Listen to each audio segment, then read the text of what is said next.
Terima kasih pada Ibu Eka Putri yang telah membuka kegiatan P2K2 pada sesi ke-12 ini. Pada sesi ini kita akan membahas tentang pentingnya kesejahteraan untuk lanjut usia ya Bu. Kemudian saya sebelumnya ingin tanya kepada ibu-ibu, ada nggak dari ibu-ibu yang di sini yang masih memiliki orang tua, artinya orang tuanya masih ada? Ada tidak Bu? Atau di rumah ada nenek-nenek, ada kakek, ada engkong, ada aki-aki, ada eyang? Ada ya? Ada. Kemudian saya ingin tanya pada ibu-ibu, pada umumnya apa sih yang disebut dengan lansia? Lansia itu siapa sih? Seperti itu. Ada yang tahu?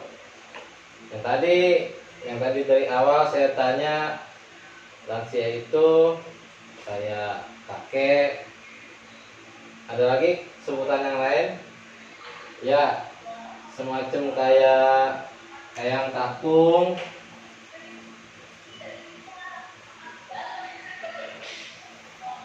Mbak Putri. Mbak Putri. Ya. Oh, ada Mbak Putri. Mbak Putri.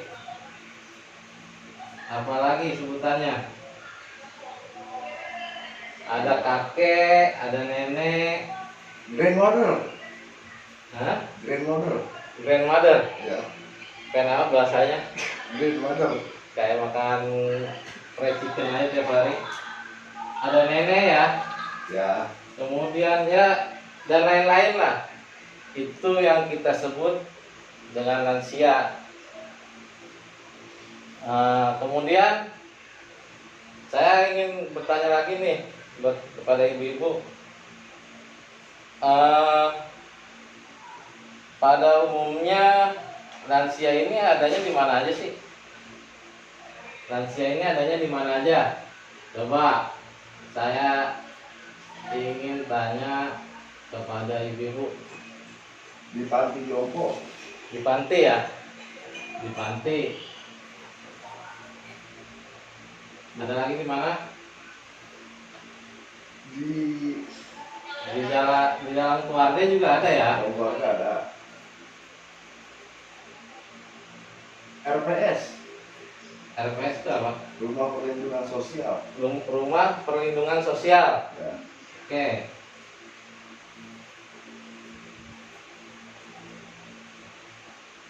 Cukup ya? Cukup. Terakhir nih. Kira-kira menurut ibu-ibu bagaimana sih kondisi atau keadaan lansia itu kayak gimana sih? Kondisi fisiknya kayak gimana coba? Kondisi fisik lansia. Biar kita sebelum masuk materi kita sudah menggambarkan terlebih dahulu nih dari ibu nih.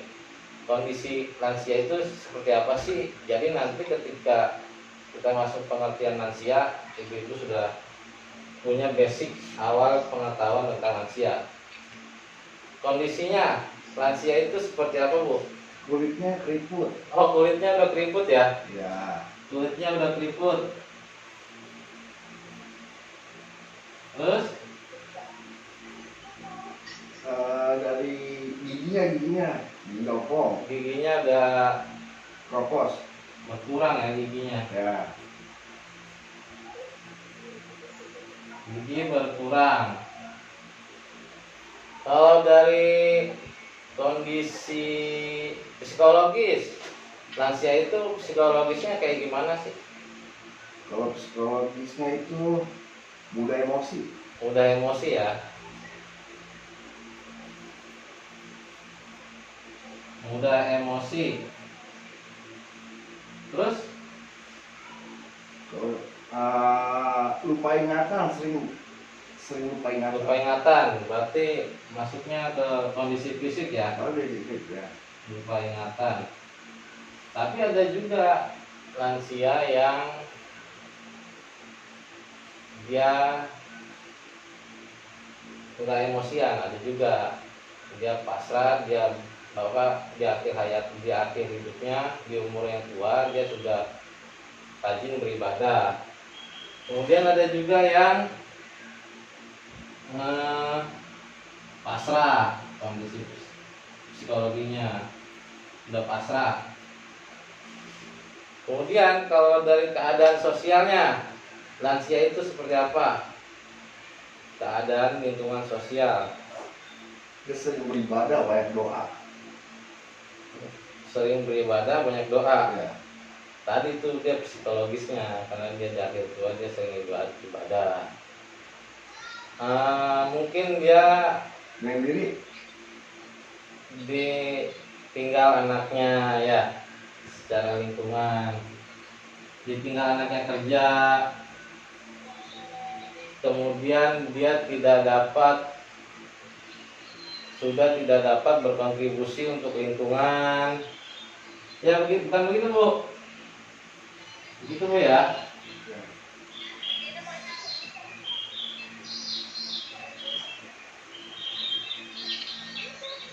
Jadi gambaran awal sebelum kita masuk ke pengertian tentang lansia, ini tadi Ibu-ibu sudah menjelaskan ya, poin per poin di mana aja sih adanya lansia, lansia itu siapa aja sih, kemudian keadaan lansia itu seperti apa sih keadaannya, kondisinya bagaimana. Sekarang saya minta pada ibu-ibu untuk buka buku pintarnya halaman 15. Coba dibuka Bu, buku pintarnya halaman 15. Di sana ada gambar flip chart nomor 1 tentang pengertian lansia. Nah, coba saya minta Pak Singgi baca pengertian lanjut usia. Menurut Organisasi Kesehatan Dunia atau WHO, batasan lanjut usia dalam 4 golongan yaitu: pertama, usia pertengahan antara umur 45 tahun sampai 59 tahun. Ya, Terus yang kedua, lanjut usia antara usia 60 sampai 74 tahun.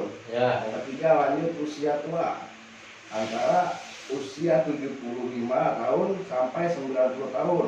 ya, Yang keempat, lansia sangat tua, usia di atas 90 tahun. ya. Menurut Undang-Undang Nomor 13 Tahun 1998, Ketentuan Umum Pasal 1 Ayat 2, Ya, lanjut usia adalah seorang yang telah mencapai usia di atas 60 tahun. ya, Katakan, lansia yang mendapat bantuan PKH usia 70 tahun ke atas. ya, Ayat 3, lanjut usia potensial adalah lanjut usia yang masih mampu melakukan pekerjaan dan atau kegiatan yang dapat menghasilkan barang dan atau jasa. ya, Ayat keempat, lanjut usia tidak potensial adalah lanjut usia yang tidak berdaya mencari nafkah sehingga hidupnya bergantung pada bantuan orang lain. ya, ya. Jadi sudah terang ya, sudah jelas pengertian lansia yang tadi ada di buku pintar halaman 15. Kemudian di sini juga di depan kita ada flip chart 1. Jelas pengertian lanjut usia menurut WHO, Organisasi Kesehatan Dunia. Menurutnya batasan terhadap lanjut usia terbagi dalam 4 golongan, yaitu usia pertengahan 45 hingga 59 tahun, lanjut usia 60 hingga 74 tahun, kemudian lanjut usia tua 75 hingga 90 tahun, kemudian lansia sangat tua di atas 90 tahun. Kemudian Menurut undang-undang kita, Undang-Undang Republik Indonesia nomor 13 tahun 1998, ketentuan umum pasal 1 ayat 2, lanjut usia adalah seseorang yang telah mencapai usia di atas 60 tahun. Catatan buat di program PKH yang mendapat bantuan PKH program keluarga harapan, syaratnya usianya di atas 70 tahun ke atas. Ya, catatannya itu. Kemudian ayat 3, pasal 1 ayat 3. Ada yang disebut lanjut usia potensial. Artinya adalah lanjut usia yang masih mampu melakukan pekerjaan dan atau kegiatan yang dapat menghasilkan barang atau jasa.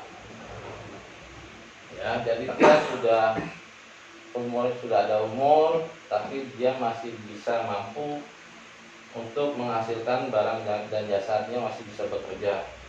Kemudian pasal 1 ayat 4, lanjut usia tidak potensial adalah lanjut usia yang tidak berdaya mencari nafkah hingga hidupnya bergantung pada orang lain. Nah, ada tiga pengertian: lanjut usia potensial, lanjut usia tidak potensial. Jadi sampai detik ini ibu-ibu paham ya mengenai pengertian tentang lansia? Paham ya? Paham. Kemudian untuk lebih lanjut mengenai materi tentang bagaimana sih keadaan lansia, kemudian di mana aja mereka, saya akan lanjut ke pendamping selanjutnya kepada saudara Alfian. Dipersilakan.